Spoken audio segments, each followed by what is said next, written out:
Sabana. Are you ready? Kicau, kicau, kicau mania. Kicau, kicau, kicau mania.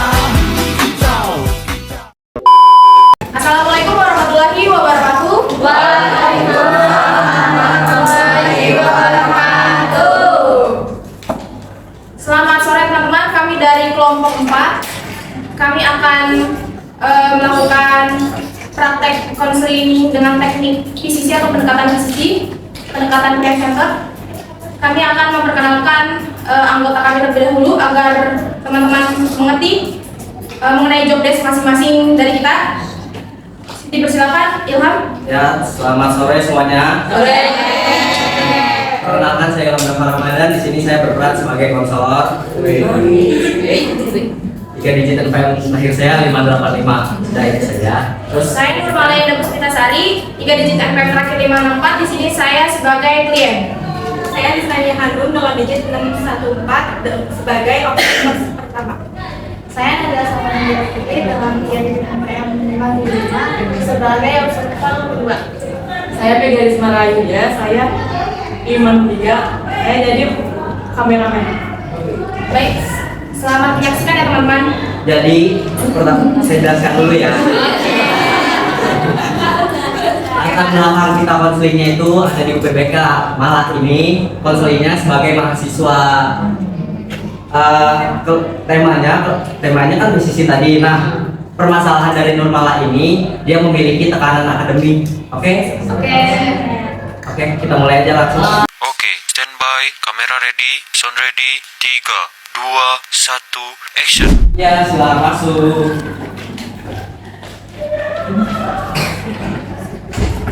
Assalamualaikum, selamat sore. Ya, aduh. Ya, terima kasih Pak. Kenal siapa namanya? Saya Nurmalayan Puspitasari Pak. Saya udah paham Anda. Sebelumnya kamu tadi dari mana? Saya habis ada kelas Pak, kebetulan saya di samping BK Pak. Di sana. Tapi udah paham lah ya, spesifik tentang konseling ini. Ya Pak. Oke. Santai aja. Anggap kita tuh teman lama yang udah lama nggak ketemu, terus kita ketemu lagi, jadi kita sharing aja di sini. Jadi kamu santai ya, pokoknya kamu mau duduknya di mana, kalau kamu mau sambil minum juga boleh, oke? Tapi kamu santai senyaman pada kamu. Nah, terkait waktu, kan tadi kamu bilang kamu tadi habis kelas ya? Atau Iya gimana? betul Pak, habis kelas ada kuliah. Oke, berarti kan kamu udah ada aktivitas nih dari pagi, pasti kamu juga merasa capek kan? Bagaimana kalau misalkan kita pakai waktunya jangan terlalu banyak, bukan jangan terlalu banyak sih, fleksibel sebenarnya.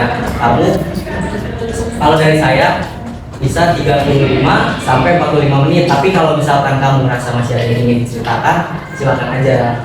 Wah, kamu bersedia? Ya Pak, saya bersedia. Kan, nyaman aja. Oke, kita mulai ya. Sebelumnya, apa yang memutuskan kamu untuk datang ke sini? Sebenarnya saya ini punya masalah soal sebenarnya akademik ya Pak, karena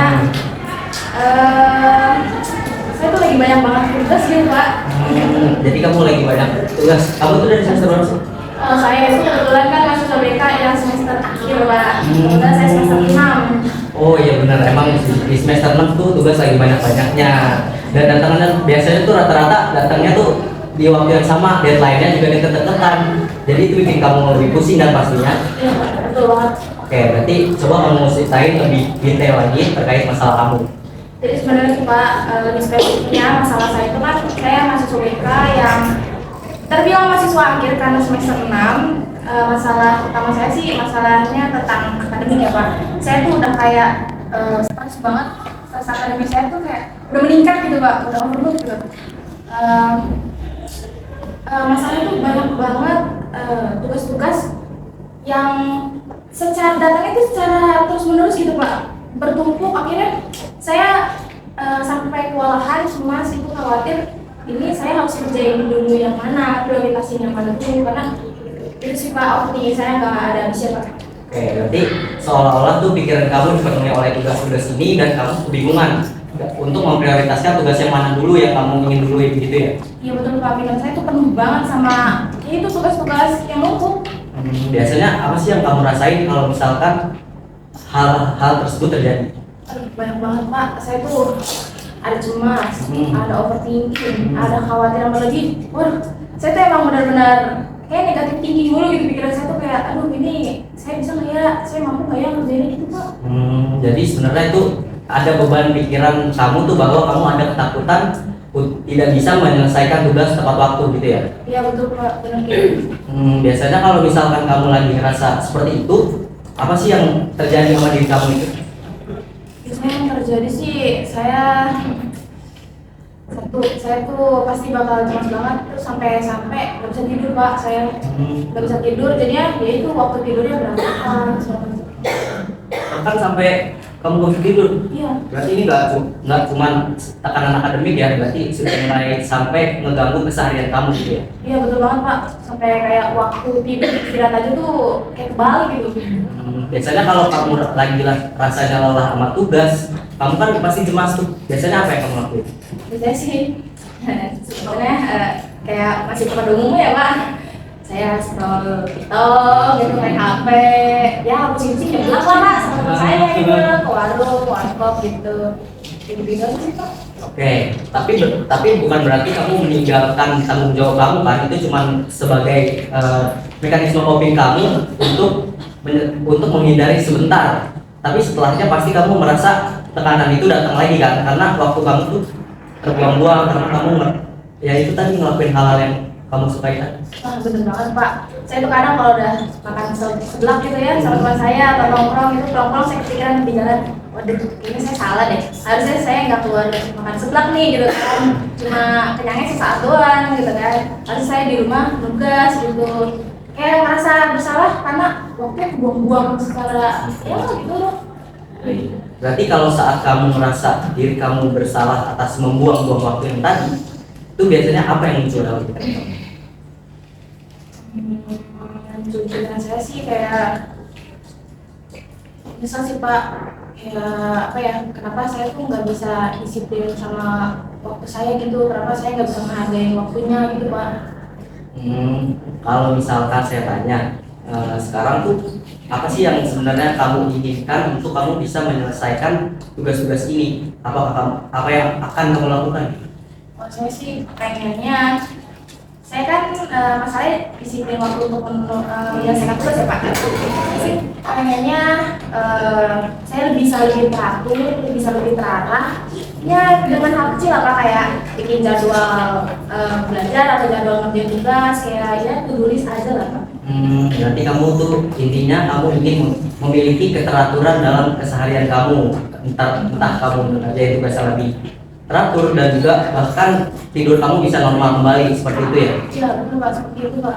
Kalau misalkan nih, coba kamu bayangkan kamu versi yang sudah lebih teratur, itu apa yang berbeda dengan apa yang kamu sekarang? Mungkin kalau sekarang dibandingin sama saya udah berubah gitu ya. Saya tuh sekarang itu kan belum ada jadwal yang jelas. Belajar aja masih atau ngerjain tugas masih ngalor ngidul gitu kan. Nah, saya mungkin kedepannya akan punya jadwal yang lebih jelas, lebih teratur, lebih terarah. Biar saya tuh, oh jam 8 sampai jam 9 saya harus ngerjain tugas, udah ngerjain tugas gitu. Ada waktunya gitu, jadi saya lebih disiplin lah, disiplin waktu lah. Oke, baik. Sebenarnya kamu tuh udah memiliki kesadaran yang cukup baik tentang diri kamu sendiri. Bahkan kamu udah memiliki standar yang cukup baik terhadap apa yang mau kamu lakukan. Tapi saya mau tanya sedikit, apa sih yang bikin kamu tuh merasa sulit untuk memulai hal tersebut? Saya tahu Pak, sebenarnya tuh ini tugas harus saya kerjain lebih awal gitu ya. Karena gimana ya Pak? Karena tadi kayak saya tuh mikir ini kok tugas tuh banyak banget gitu Pak, numpuk terus sampai saya kayak bingung nih, saya harus prioritasin yang mana ya gitu. Masalah utamanya sih gara-gara banyak tugas aja Pak, jadi numpuk. Jadi tugas pertama udah dikasih, terus saya kerjain, saya udah kepikiran sama tugas yang lainnya gitu Pak, yang sebelum-sebelumnya gitu. Terlihat sih kamu tuh pas ngomong ini aja kamu tuh kayak bingung banget untuk mau ngerjain yang mana. Bener Pak, bener. Padahal tuh sebenarnya tuh kamu udah cukup baik kok dalam mengelola diri kamu. Kamu tuh sebenarnya memiliki kesadaran, tapi kamu tuh malah menghindar. Benar kan seperti itu? Bener Pak, seperti itu. Untuk selanjutnya langkah apa yang memungkinkan kamu bisa membantu kamu untuk menyelesaikan permasalahan dari langkah kecil deh. Langkah kecil atau langkah sederhana ya Pak yang bisa saya lakuin sih. Satu tadi itu bikin jadwal. Yang kedua, saya di jadwal itu saya tulis mata pelajaran mata kuliah apa yang tugas itu deadline-nya lebih cepat gitu. Nanti, udah saya tulis, dan saya kerjain yang deadline-nya cepat dan itu akan perlahan ya insya Allah konsisten dan akan bisa selesai sih tugasnya satu-satu. Itu kamu udah terlihat sangat-sangat memiliki kesadaran atas diri kamu, bahkan kamu itu memiliki kepedulian yang tinggi terhadap diri kamu. Nah, kalau misalkan saya tanya dari 1 sampai 10 nih, seberapa yakin kamu bisa menjalani apa yang kamu inginkan tadi? Berapa ya Pak ya? Bentar ya Pak. Kayaknya 7 dari 10 deh Pak. 7 sih udah bagus sebenarnya. Tapi kenapa belum bisa mencapai 10? Apa yang bisa membuat kamu itu menyebabkan kamu belum 10 tapi 7 aja nih? Iya Pak, kenapa saya nggak 10? Karena saya tuh takut balik lagi ke perilaku yaitu prokrastinasi saya, yaitu nunda-nunda tugas. Saya takut balik lagi ke perilaku negatif awal saya, kayak ya udah mau berubah sedikit, balik lagi kan sih gitu. Oke, baik. Berarti kamu tuh benar tuh kekhawatiran yang kamu takutkan itu sangat wajar terjadi. Bahkan saya dulu juga begitu. Saya dulu pas semester 6 juga tugasnya tuh lagi banyak-banyaknya, saya memiliki ketakutan yang sama kamu. Saya juga kabur-kaburan ngerjain tugasnya, healing dulu. Tapi setelahnya saya bangun lagi tuh kepercayaan diri saya untuk memulai tugasnya seperti yang langkah kecil kamu tadi. Nah, berarti mulai sekarang ini kamu beneran yakin akan langkah kecil yang sudah kamu tentukan tadi? Insya Allah saya yakin Pak, saya nggak mau stuck di sini aja Pak, saya mau berubah, saya mau pengen berubah jadi yang lebih baik gitu Pak. Oke, kalau misalkan kan tadi juga mengganggu tuh masalah keseharian kamu, Iya betul Pak. ada hal lain nggak dari hal-hal yang tersebut yang mengganggu?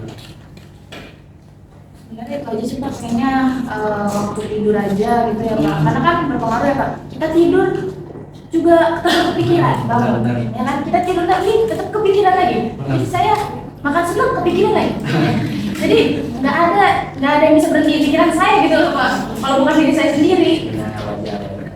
Pada pokoknya kamu tuh sekarang udah sangat-sangat baik mengenal diri kamu, kepada kamu harus bisa berkomitmen. Dan saya mau bertanya lagi, apa yang bisa membuat kamu konsisten melaksanakan langkah-langkah yang kamu mau tadi?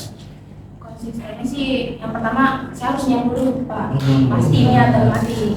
Jujur kalau nggak niat nggak bisa lah, karena saya niat dulu dalam hati, saya yakinin diri saya kalau saya mau berubah, dampaknya gini nih dampaknya saya bisa jadi sukses, bisa jadi orang yang mau lebih disiplin lagi. Tapi kalau misalkan saya ngestak di situ aja, diem aja kayak gitu, ya udah saya nggak bakal jadi orang yang nggak disiplin gitu Pak. Oke, sebelum sesi ini kita akhiri nih, saya mau nanya ke kamu, dari sesi ini apa ya menurut kamu yang paling bermanfaat untuk kamu? Yang lebih bermanfaat sebenarnya tuh saya kayak tadi kamu bilang, saya tuh udah paham kondisi sendiri. Alhamdulillah saya sudah bercerita sharing untuk waktu kayak gini, saya merasa lebih lega, saya merasa lebih percaya diri, dan saya lebih paham mengenai berarti sebenarnya itu saya cuma nunda sedikit doang, tapi ada punya tanggung jawabnya. Saya awal-awal saya ngerasa gagal memang Pak, kayak aduh saya gagal nih jadi mahasiswa ya, karena udah mahasiswa akhir masa nggak giat sama tugas-tugasnya kan, karena sayang banget Pak, udah 1 tahun lagi ya kan. Jadi lebih baik saya harus berubah dari sekarang gitu loh Pak, biar nanti nggak keterusan sampai di dunia kerja gitu. Oke, baik. Berarti udah nggak ada lagi yang mau tanya, atau kamu mau nanya atau mau sharing lagi? Sepertinya udah cukup Pak. Kamu juga pasti capek ya, habis kelas tadi seharian. Iya Pak, dari jam 6 sampai jam 5. Ya oke. Oke, kalau itu untuk sesi kali ini kita bisa akhiri sampai di sini. Tapi kalau misalkan kamu nanti mau sharing lagi sama saya, kamu bisa nih kesini lagi, datang kapanpun, karena saya setiap hari di sini. Bapak coba di sini. Benar. Oke, ntar saya kesini aja ya. Oke. Makasih ya, Pak. Ya, terima kasih juga ya Pak ya. Kamu udah hebat loh datang ke sini. Gak semua orang berani datang ke ruangan mereka kata katanya mereka tuh menerangkan padahal enggak, sama aja. Isi Kayak kita saya, sharing. iya bener Pak, kayak saya pakai aja Pak ya. Makasih ya teman. Iya, terima kasih juga Pak, saya izin pamit. Ya, hati-hati ya. Iya Pak, Salam ya. terima kasih Pak, Assalamualaikum. Selamat.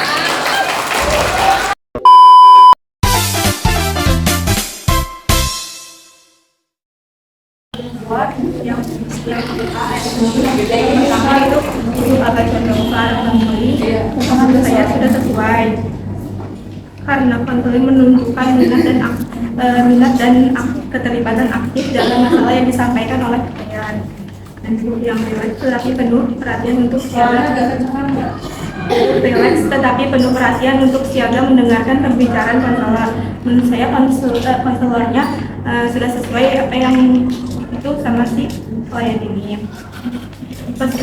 Posisi tubuh terbuka, kaki tidak menyilang, tangan tidak dilipat, sudah sesuai karena tadi konselornya kan duduknya nggak terlalu gitu ya biasa. Nah yang keempat ini pandangan lurus ke arah konseling, menurut saya sudah sesuai.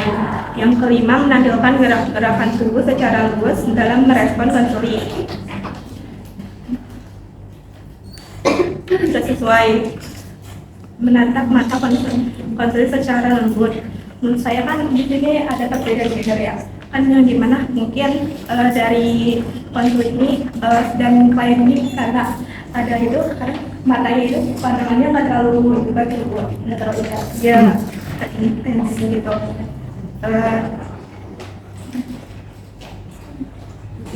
Gitu. Yang ketujuh menjaga lingkungan dengan tidak menghadirkan hal-hal berbarang yang dapat mengganggu.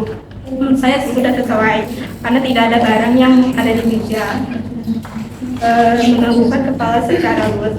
Menurut saya konselingnya belum sedikit luas karena tadi kan kayak bertanya kepada klien kan. Nah yang selanjutnya ada empati. Ekspresi empatik secara verbal menggunakan menurut saya sudah sesuai karena konselor merangkum kekecewaan klien dalam stres yang dimana klien tersebut kayak stres dalam akademik. Nah, yang selanjutnya ada ekspresi empatik non verbal. Menurut saya sudah sesuai. Yang bertanya, menurut saya di sini menggunakan pertanyaan terbuka karena konselor menanyakan kepada klien itu tentang apa saja yang pertanyaan yang dilakukan. Nah, yang kedua ini konfrontasi, mengungkapkan konfrontasi secara tepat. Menurut saya sudah sesuai dalam mengungkapkan masalah klien. Nah, yang selanjutnya ada merangkum dan membahas. Menurut saya sudah sesuai dalam merangkum dan membahas apa yang masalah yang dihadapi oleh klien tersebut. Nah, yang selanjutnya ada membantu mengeksplorasi masalah. Di sini sudah sesuai karena konselor membantu masalah klien dalam permasalahan. Karena konselor membantu masalah yang dihadapi oleh klien itu dengan menemukan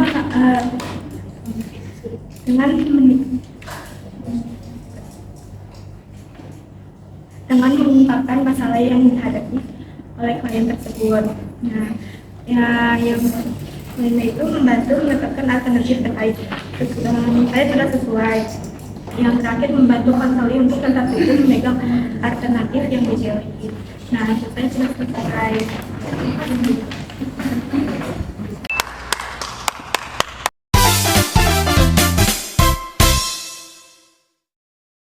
Oke, di sini saya mau menjelaskan dari obstacle kedua dari penguasaan terhadap fase-fase konselingnya. Yang pertama itu dari fase pembukaan. Bagi saya, pendapat saya untuk pembukaan dari konselornya dari menerima konseling, terus juga mempersilahkan konselingnya duduk, terus juga basa-basi, menanyakan kabar segala macam itu juga sudah cukup sangat bagus malah.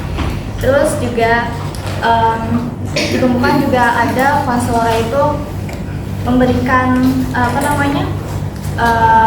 penjelasan tentang waktu yang akan dilakukan itu berapa lama, terus juga memisahkan konseling jika waktunya sudah habis atau kurang, itu bisa ngomong kembali ke konselornya biar bisa diperpanjang lagi gitu. Jadi dipersilahkan kembali jika memang kurang puas. Terus juga dari penjelasan masalah juga itu juga bagus, cukup bagus. Penjelasan masalah ini dari konselor itu juga memberikan pertanyaan-pertanyaan yang sudah terbuka, jadi konselingnya itu sudah bisa dari awal kan konselor juga bilang kalau dibuat nyaman aja, kayak anggap aja kayak teman sendiri gitu. Jadinya konselnya juga merasa kayak aku bakal ngeposisiin jadi teman, jadi dia merasa nyaman meskipun beda gender ya. Jadi meskipun beda gender dia merasa nyaman. Terus juga penjelasan masa juga bisa lebih terbuka konselingnya gitu. Terus yang ketiga ini ada penggalian latar belakang masalah. Nah dari itu juga konselor tuh memberikan pertanyaan-pertanyaan yang terbuka, jadi tetap nyaman juga bagi konselingnya meskipun beda. Terus juga konselingnya juga itu memberikan jawaban yang cukup terbuka setiap pertanyaan-pertanyaan diajuin sama konselornya. Terus juga dari penjelasan masalahnya juga cukup bagus, dimana konselornya ini bukan memberikan solusi, tapi kayak membuka pertanyaan yang dimana konselingnya ini bisa mendapatkan solusi yang dia inginkan gitu. Jadi menyesuaikan diri dari si konselingnya. Terus untuk penutupnya juga sudah bagus. Dari penutup ada konselornya konselornya itu menanyakan sudah puas atau butuh tambahan waktu atau ada yang dicederakan. Terus juga ada jika ada mau konseling lagi juga dia konselornya juga terbuka gitu. Terus yang selanjutnya itu ada penguasaan terhadap keterampilan konseling. Yang pertama itu ada attendingnya juga udah cukup bagus. Meskipun beda gender juga, kontak mata emang pasti kan agak mengurang gitu daripada sesama cewek gitu. Tapi masih bagus juga, jadi konselnya juga terlihat nyaman karena bawaan konselornya juga santai gitu, nyaman juga, jadi bikin si konselnya itu merasa nyaman dan juga aman gitu. Terus empatinya juga ada dan bagus, cukup bagus. Dari empatinya ini dari konselornya ini memberikan empati yang sangat bagus gitu.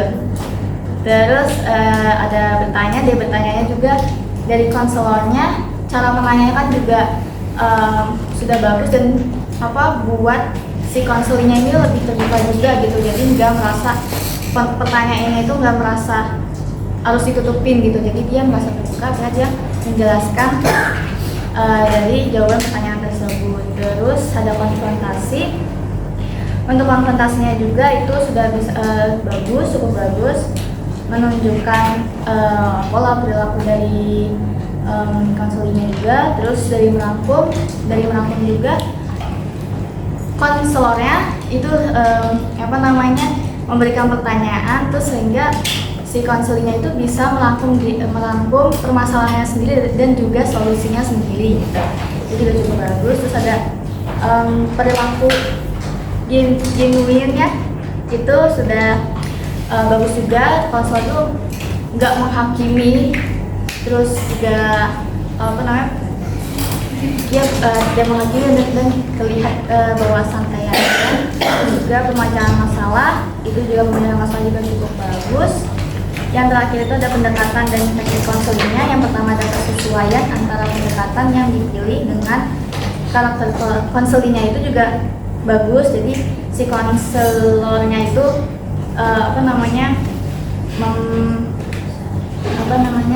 menyesuaikan kondisi konselingnya ini, memposisikan dia tuh sebagai mahasiswa yang pernah merasakan hal tersebut gitu. Terus yang kedua ada kesesuaian antara pendekatan yang dipilih dengan masalah itu juga bagus dan sesuai.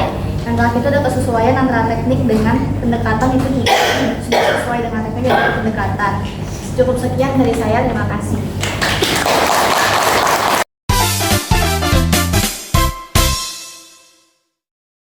sekaligus catatan buat kita yang belum maju. Aku match aja gitu sama konselor dan kliennya. Karena yang pertama tadi kan konselornya ngegaris bawahin kalau misalkan kamu anggap aja saya teman kamu, setuju sama Najila tadi. Kayak kamu anggap aja saya sebagai teman lama kamu yang belum pernah ketemu, terus kita ketemu lagi, otomatis kan di situ ngebikin kliennya itu kayak oke, berarti nggak harus kaku, nggak harus tegang, anggap aja konselor ini teman kita sendiri gitu. Terus yang kedua ada manfaat dari konseling ini. Tadi kan konselornya juga nanya kan ke klien, apa yang kamu dapat dari konseling hari ini. Jadi konselornya tuh ngemastiin kalau misalkan jangan sampai nih kita udah ngobrol lama tapi ternyata kliennya nggak dapat apa-apa gitu. Jadi konselornya memastikan kamu di sesi kali ini dapat apa aja gitu. Terus kliennya juga menjelaskan tuh saya gini. Itu kan menandakan bahwa ternyata konseling hari ini tuh cukup berhasil gitu. Jadi nggak perlu ada catatan buat konselornya kayak ini kayaknya kliennya belum bisa deh gitu. Terus juga yang ketiga ada pengalaman di masa lalu konselornya. Jadi kan dia ngejelasin tuh kalau misalkan saya juga dulu gitu loh, waktu semester 6 tugasnya banyak. Jadi si klien tuh ngerasa, oh ternyata masalah yang lagi aku alami sekarang nih bukan masalah yang aku doang yang ngerasain. Ternyata emang dari dulu ternyata ada yang ngalamin masalah kayak aku juga, dan ternyata dia bisa loh ngelewatin, bahkan sekarang dia jadi konselor gitu. Itu ngebikin kliennya tuh ngerasa semangat, disemangatin juga sama konselornya. Jadi dikasih validasi gitu, kalau kamu tuh bisa loh, kayaknya bisa, kamu juga pasti bisa. Terus yang terakhir dari aku apresiasi. Tadi konselornya mengapresiasi klien, kayak kamu hebat loh udah datang ke sini, udah berani ke sini. Yang dimana berarti klien tuh nggak merasa, ya aku kesini ada masalah berarti aku orang yang bermasalah. Enggak kan, berarti dia itu menunjukin bahwa iya kamu tuh keren, kamu tuh hebat. Kalau kamu ada masalah kamu datangnya ke saya, ke konselor, bukan malah nyari nyari pelampiasan yang lain yang nggak benar gitu. Itu aja sih dari aku. Terima kasih.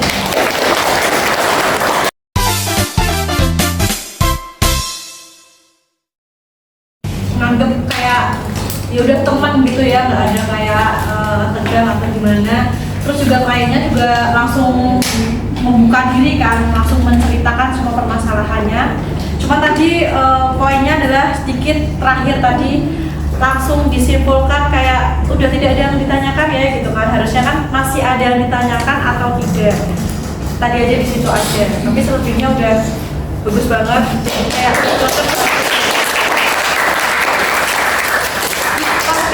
lanjut PPK.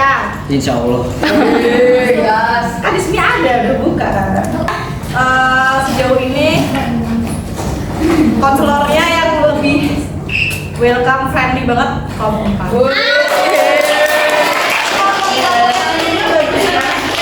Bagus, cuman kan masih kelihatan banget profesionalnya gitu kan. Tapi kalau ini kan benar-benar lebih yang friendly banget gitu kan, baru ini konselornya. Tapi tidak mengurangi tidak mengurangi sisi keprofesionalannya juga gitu loh. Walaupun dia friendly tapi nggak yang terus jadi lenje atau asik gitu. Mas aja gitu kan. Terus juga mungkin juga didukung dengan kliennya yang antusias juga ya. Coba kalau kliennya yang pasif. Iya, yang pasif, yang diem. Jadi kayak konselornya seolah bekerja sendiri gitu kan. Nah, itu juga. Nah mungkin ini keduanya kebetulan pas pemerannya ya antara konselor dan kliennya, jadi nyambung keduanya. Jadi konselornya pun ikut keangkat gitu ya. Kalau konselornya yang aktif banget, kliennya yang iya kan, jadinya lebih. Oke, itu aja dari saya. Bagus banget.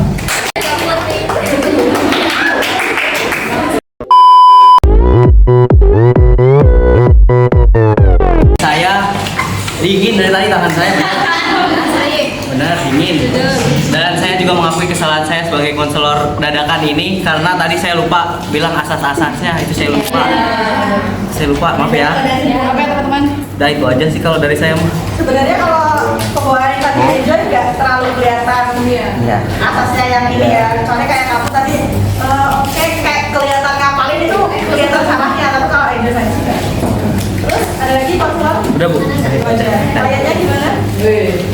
Banyak. Alhamdulillah saya dapat klien, tapi nggak menutup kemungkinan klien juga susah guys. Kalau yang belum maju, jujur aja buat ngimbangin konselornya. Jangan dianggap kayak Leo, tenang, santai, enggak, jujur, deg-degan, bener. Saya berdua tadi keringet dingin di sana. Sebenarnya juga saya latihan bisik-bisik, mohon maaf ya Bu tadi. Sebenarnya kami latihan sedikit-sedikit ngobrol. Itu kami bukan ngobrol Bu, jujur aja saya minta maaf banget ya Bu. Itu saya minta maaf banget. Sebenarnya itu saya latihan Bu, karena kita berdua deg-degan, keringet dingin tangannya. Saya pada akhirnya kita percaya kalau kita pasti bisa Bu. Akhirnya bisa. Berkat.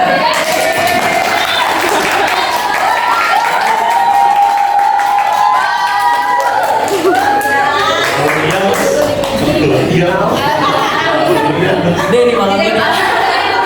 Alhamdulillah lancar. Dengan kita juga berdoa, alhamdulillah dengan dukungan teman-teman saya juga. Semuanya, alhamdulillah lancar udah. Itu aja sih Bu. Jangan lupa baca Al-Insyirah teman-teman. Oke, tadi ada satu tambahan dari teman belakang tuh, silahkan Mbak.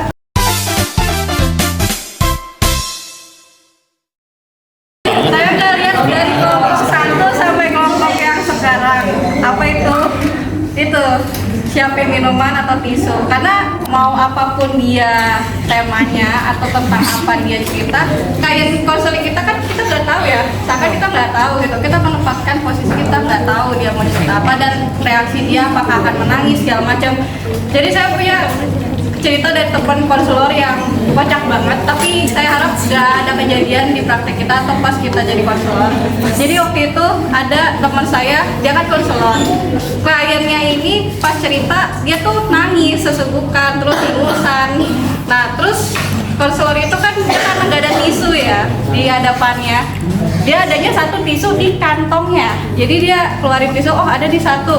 Dia nggak merhatiin itu tisu. Ternyata tisu itu juga bekas dia lap-lap make up dia, terus itu dipakai ke konselnya kan karena nangis ya, jadi dia nggak merhatiin, akhirnya make upnya juga nempel di muka konselinya. Nah makanya penting banget sebenarnya konselornya tuh nyiapin minum, tisu, sama biasanya ada kantong plastik, karena biasanya kadang sampai muntah, ada sampai kayak keluar ya maaf kadang konseling seperti itu gitu. Nah ini PR buat kelompok saya juga, soalnya kelompok saya mungkin minggu selanjutnya, jadi kita belajar dari kelompoknya Ilham dan teman-teman sih, kita tinggal sempurnain lagi.